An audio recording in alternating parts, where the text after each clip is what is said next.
అపోస్తలుల కార్యములు 10వ అధ్యాయంలో చూసినట్లయితే ఇక్కడ కొర్నేలి అనే ఒక వ్యక్తి కనిపిస్తున్నాడు. అతని పేరేంటమ్మా? కొర్నేలి. ఇతడు శతాధిపతి. చెప్పండి, ఇతను ఎవరు?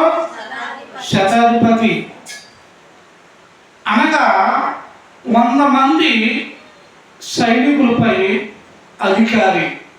ఇతని చేతిలో ఎంతమంది ఉన్నారో? చేతి కింద 100 మంది సైనికులు ఉన్నారు.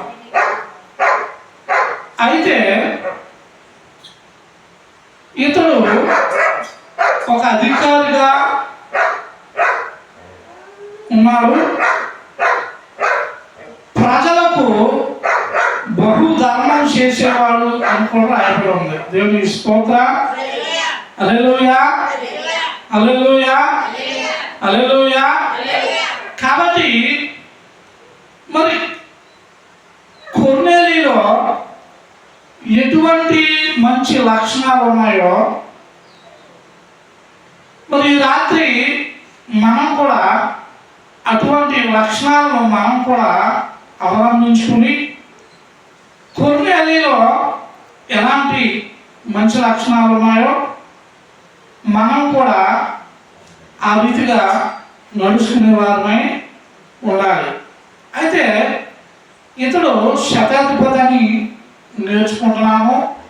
ఇతని చేతి కింద 100 మంది సైనికులు ఉన్నారు అని నేర్చుకుంటున్నాం.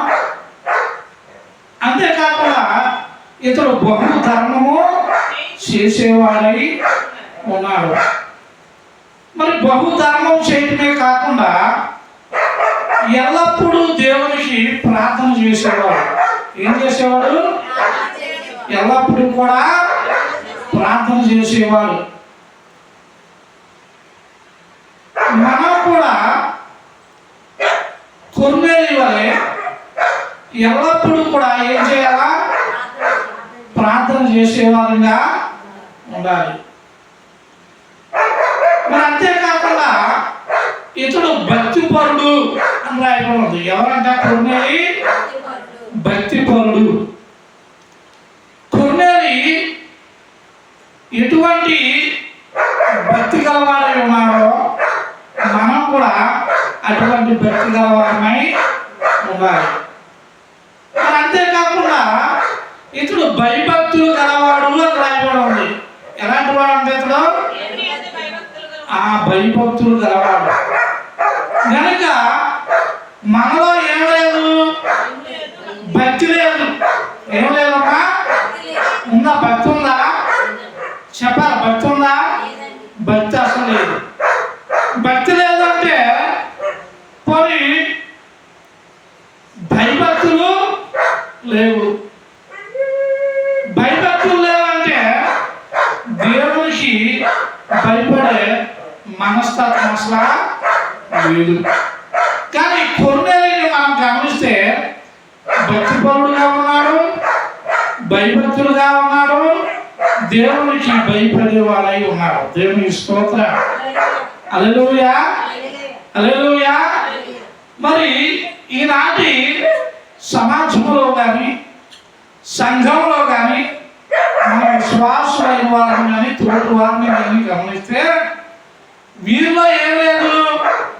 భక్తి లేదు, భయం లేదు. ఎవరి భయం లేదు? దేవుని భయము లేదు కదా. ఎవరి భయం ఉండాలి? దేవుని భయము ఖచ్చితంగా ఉండాలి. అంటే వీళ్ళలో దైవ భయం అనేది కూడా చెప్పదమ్మా. దైవ భయం అనేది మరి కొర్నేలి శతాధిపతిగానే ఉండి కూడా కొర్నేలి మంచి లక్షణాలు కలిగి ఉన్నాడు. దేవుని స్తోత్రం. హల్లెలూయా, హల్లెలూయా, హల్లెలూయా. కాబట్టి మరి మన చేతి కింద 100 మంది సైనికులు ఉంటే లెక్క చేద్దామా? ఎవరన్నా లెక్క చేయం కదా. మనం చేయము, మనం పని చేయం. ఆ ఉన్న సైనికులతో ఏం చేయించాలో పని చేయించేవారు కదా. కానీ మనమైతే లెక్క చేయం.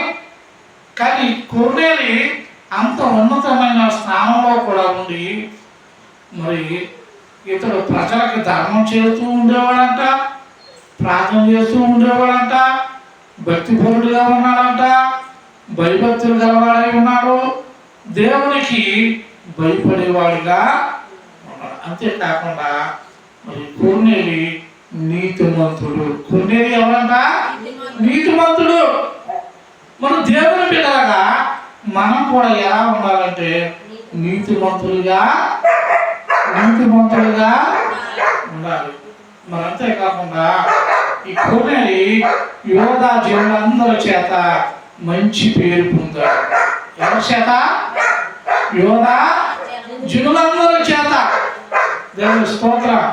మన గ్రామంలో ఎంతమంది చేత మంచి పేరు పొందుతున్నాం? ఎంతమంది నువ్వు మంచోడని సాక్ష్యం ఇస్తున్నారు? కానీ కొర్నేలి ఆ యూద ప్రజలందరి చేత ఏం పొందుకున్నాడంట? మంచి పేరు పొందుకున్నాడంట.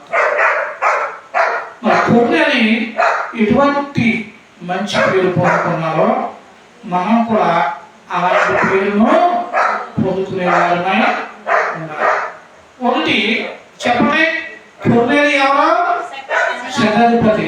రెండు, కొర్నేలి బహు ధర్మము చేసేవాడు, ఎల్లప్పుడు దేవునికి ప్రార్థన చేసేవాడు, భక్తిపరుడు, భయభక్తులు గలవాడు, దేవునికి భయపడేవాడు, నీతిమంతుడు, యోధా జనులందరి చేత మంచి పేరు పొందినవాడు. మనం కూడా ఈ కొర్నేలి వలె అలాంటి మంచి పేరు పొందుకుని మంచి లక్షణాలు గలవారై ఉండటానికి పరిశుద్ధాత్మ దేవుడు మనందరికీ సహాయం చేసి నడిపించాడు గాక.